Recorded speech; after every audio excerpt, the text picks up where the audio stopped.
আসসালামু আলাইকুম। সংবাদে আপনাদের সবাইকে স্বাগত জানাচ্ছি। আমি ফিরোজ তোহা। শুরুতেই সংবাদ শিরোনাম। পুরোদমে ইরান, ইসরায়েল এবং নিরীহ ফিলিস্তিনিদের মাঝে ভয়াবহ যুদ্ধ চলছে হামলা পাল্টা হামলা। এরই মাঝে আমাদের হাতে এসে পৌঁছেছে এই যুদ্ধের সর্বশেষ গুরুত্বপূর্ণ সবথেকে তাজা আপডেট সংবাদ আপনাদের জানিয়ে দিব। প্রথমেই জানাবো, ইসরায়েলের বিরুদ্ধে আরও কঠিন বার্তা দিল যোদ্ধারা। ইসরায়েলের বিরুদ্ধে আরও কঠোর বার্তা দিয়েছে ইয়েমেনের হুতি বিদ্রোহী গোষ্ঠী যোদ্ধারা। দফায় দফায় ইয়েমেনে ইসরায়েলের হামলার পর গোষ্ঠীটি এই হুঁশিয়ারি দিয়েছে। আজ আল জাজিরার এক প্রতিবেদনে তথ্য নিশ্চিত করা হয়েছে। হুতিদের এক শীর্ষ কর্মকর্তা বলেছেন, ইসরায়েলের বিরুদ্ধে অভিযান অব্যাহত থাকবে। এরপর জানাবো, ব্রিক্স সম্মেলনে ইরানের কূটনৈতিক বিজয়। ব্রাজিলের রাজধানী রিও ডি জেনেরিওতে চলছে ব্রিক্স জোটের সম্মেলন। আজ এই সম্মেলনে জোটের অন্যান্য দেশ ইরানকে সমর্থন জুগিয়েছে। গত মাসে ইরানের বিরুদ্ধে ইসরায়েলের বিনা উস্কানিতে সামরিক আগ্রাসনের বিরুদ্ধে নিন্দা জানিয়েছে জোটের সদস্যরা। জানাবো, ইসরায়েলকে নিয়ে ভয়াবহ পরিণতির বিষয়ে তুর্কি পররাষ্ট্রমন্ত্রীর হুঁশিয়ারি। ইসরায়েলকে নিয়ে ভয়াবহ সতর্কবার্তা দিয়েছে তুরস্কের পররাষ্ট্রমন্ত্রী হাকান ফিদান। তিনি বলেছেন, ইসরায়েলে আগ্রাসন এবং সম্প্রসারণবাদ থামানো না গেলে এর ভয়াবহ পরিণতি পুরো বিশ্বকেই ভোগ করতে হবে। এদিকে মিয়ানমারে ব্যাপক সংঘর্ষ, ভারতে পালাচ্ছে বাসিন্দারা। মিয়ানমারের সশস্ত্র যোদ্ধাদের মধ্যে ব্যাপক সংঘর্ষ হয়েছে। এতে দেশটির নতুন আতঙ্ক ছড়িয়ে পড়েছে পুরো এলাকা জুড়ে। এই ঘটনার পর ভারতে পালাতে শুরু করেছে হাজার হাজার বাসিন্দারা। এর আগে মিয়ানমার থেকে যেভাবে বাংলাদেশে রোহিঙ্গারা আশ্রয় নিয়েছিল, ঠিক সেইভাবে এবার মিয়ানমারের দুটি জান্তা বিরোধী সশস্ত্র গোষ্ঠীর মধ্যে এই সংঘর্ষের ঘটনায় তেমনিভাবে ভারতে পালাচ্ছে ওই দেশের বাসিন্দারা।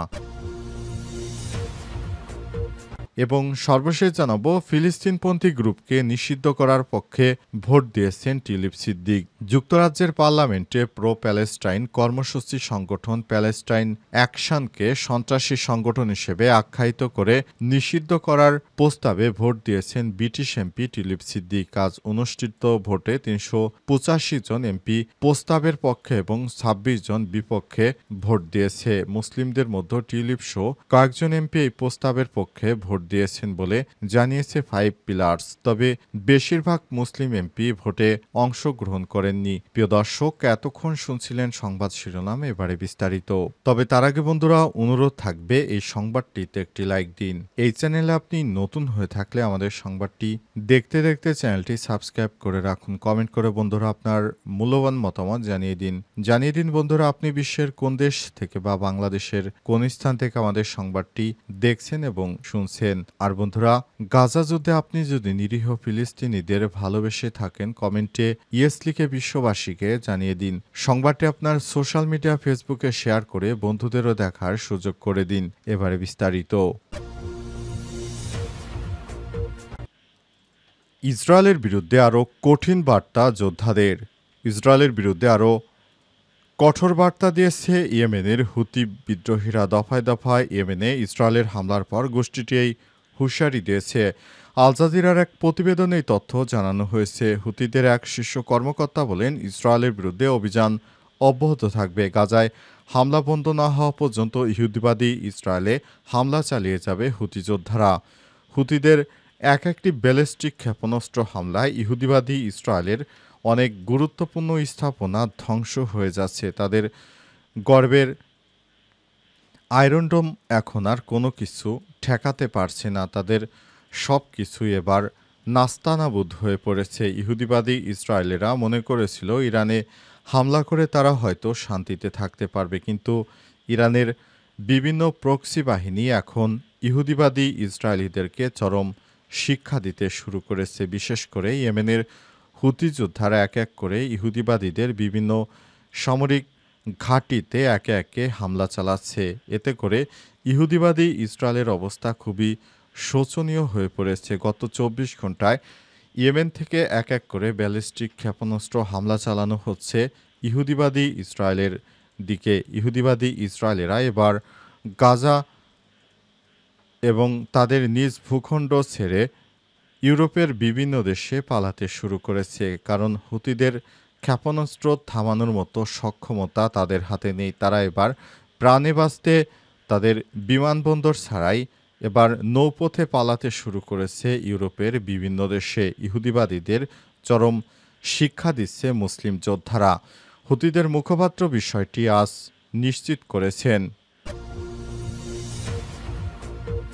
ব্রিক্স সম্মেলনে ইরানের কূটনৈতিক বিজয়। ব্রাজিলের রাজধানী রিও ডি জেনেরোতে চলছে ব্রিক্স জোটের সম্মেলন।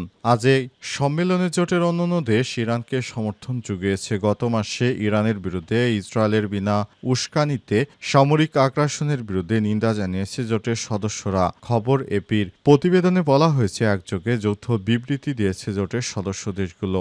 নেতারা বলছেন, ইরানের বিরুদ্ধে 2025 সালের 13 জুন থেকে শুরু হওয়া সামরিক হামলার প্রতি আমরা নিন্দা জানাই। পাশাপাশি আমরা বেসামরিক অবকাঠামো এবং শান্তিপূর্ণ কাজে ব্যবহৃত পরমাণু স্থাপনায় ইচ্ছাকৃতভাবে হামলার ঘটনায় গুরুতর উদ্বেগ প্রকাশ করছি। 11 দেশের জোটের বিবৃতিতে আরও জানানো হয়েছে, এসব হামলায় আন্তর্জাতিক আইনের লঙ্ঘন। বিশ্লেষকদের মতে ব্রিক্স জোটের এই অবস্থান এবং বিবৃতি প্রকাশের উদ্যোগ তেহরানের জন্য একটি কূটনৈতিক বিজয়। ব্রিক্স জোটের সদস্য দেশগুলো হলো ব্রাজিল, রাশিয়া, ভারত, চীন, দক্ষিণ আফ্রিকা, মিশর, ইথিওপিয়া, ইরান, সংযুক্ত আরব আমিরাত, সৌদি আরব এবং ইন্দোনেশিয়া।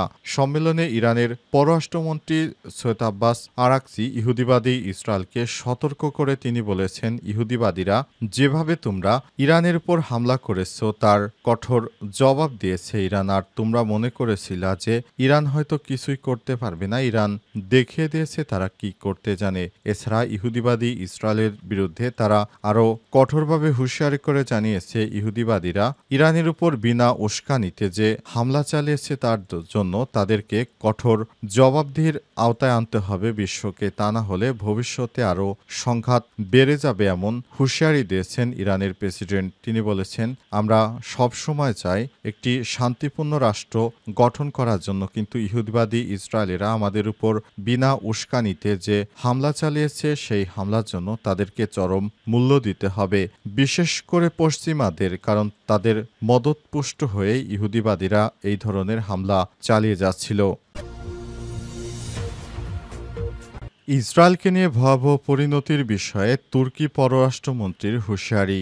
ইসরায়েলকে নিয়ে ভয়াবহ সতর্কবার্তা দিয়েছে তুরস্কের পররাষ্ট্রমন্ত্রী হাকান ফিদান। তিনি বলেছেন, ইসরায়েলি আগ্রাসন ও সম্প্রসারণবাদ থামানো না গেলে এর ভয়াবহ পরিণতি পুরো বিশ্বকে ভোগ করতে হবে। আজ রিও ডি জেনেরোতে অনুষ্ঠিত 17তম ব্রিক্স সম্মেলনে তিনি এসব কথা বলেছেন। প্রেস টিভির এক প্রতিবেদনে এই তথ্য জানানো হয়েছে। ফিদান আরও বলেছেন, গাজায় ইসরায়েলের যুদ্ধ অঞ্চলের কয়েক দশকের উন্নয়নকে উল্টে দিয়েছে। এছাড়া এটি বিশ্বব্যাপী শান্তি নিরাপত্তা রক্ষায় দায়িত্বপ্রাপ্ত আন্তর্জাতিক প্রতিষ্ঠানের জন্য বড় ধরনের সংকট তৈরি করেছে। তিনি আরও বলেছেন, ফিলিস্তিনিদের ট্র্যাজেডি এখন আমাদের বহুপক্ষিতা বিষয়ক আলোচনার কেন্দ্রে রয়েছে। এ অবস্থা আন্তর্জাতিক শান্তি ও নিরাপত্তা রক্ষাকারী প্রতিষ্ঠানগুলোর বৈধতার জন্য এক গুরুতর চ্যালেঞ্জ। তিনি আরও বলেছেন, তুরস্ক এই সংকটের শান্তিপূর্ণ সমাধান ও উত্তেজনা নিরসনের জন্য প্রচেষ্টা জোরদার করছে এবং একটি স্থায়ী শান্তির জন্য সব ধরনের সমর্থন দিতে প্রস্তুত। 2023 সালের 7 অক্টোবর থেকে গাজায় হামলা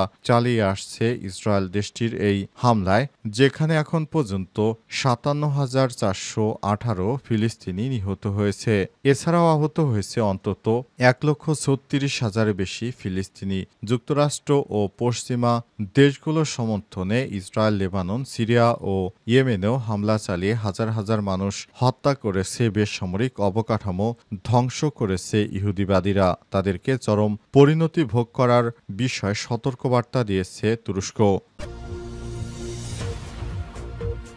বাংলাদেশের সর্বশেষ গুরুত্বপূর্ণ আপডেট সংবাদে আপনাকে স্বাগত। শুরুতেই সংবাদ শিরোনাম, পরে বিস্তারিত। প্রথমে জানাবো, ফিলিস্তিনি গ্রুপকে নিষিদ্ধ করার পক্ষে ভোট দিয়েছেন টিলিপ সিদ্দিক। যুক্তরাজ্যের পার্লামেন্টে প্রো প্যালেস্টাইন কর্মসূচির সংগঠন প্যালেস্টাইন অ্যাকশনকে সন্ত্রাসী সংগঠন হিসেবে আখ্যায়িত করে নিষিদ্ধ করার প্রস্তাবে ভোট দিয়েছেন ব্রিটিশ এমপি টিলিপ সিদ্দিক। আজ অনুষ্ঠিত ভোটে 385 জন এমপি প্রস্তাবের পক্ষে এবং 26 জন বিপক্ষে ভোট দেন। দেন। এর মধ্যে শেখ রেহানার মেয়ে টিউলিপ সিদ্দিকী ফিলিস্তিনপন্থী গ্রুপকে নিষিদ্ধ করার পক্ষে ভোট দিয়েছেন। একজন মুসলিম হয়ে কিভাবে তিনি এ কাজ করতে পারলেন? মুসলিমদের মধ্যে টিউলিপ সহ কয়েকজন এমপি এই প্রস্তাবের পক্ষে ভোট দিয়েছেন বলে জানিয়েছে ফাইভ পিলার্স। তবে বেশিরভাগ মুসলিম এমপি ভোটে অংশগ্রহণ করেননি। প্যালেস্টাইন অ্যাকশন গত মাসে যুক্তরাজ্যের একটি সামরিক ঘাঁটিতে ঢুকে দুটি বিমানের গায়ে লাল রং ছিটে প্রতিবাদ করেছিল তারা। ফিলিস্তিনিদের পক্ষে এই সংগঠনকে যুক্তরাজ্যের সরকার ইসরায়েল সমর্থন ও গাজা যুদ্ধের বিরুদ্ধে সরব রয়েছে। এজন্য এই সংগঠনটিকে তারা অবৈধ ঘোষণা করেছে। আর এই সংগঠনের বিরুদ্ধেই ভোট দিয়েছে টিউলিপ সিদ্দিক।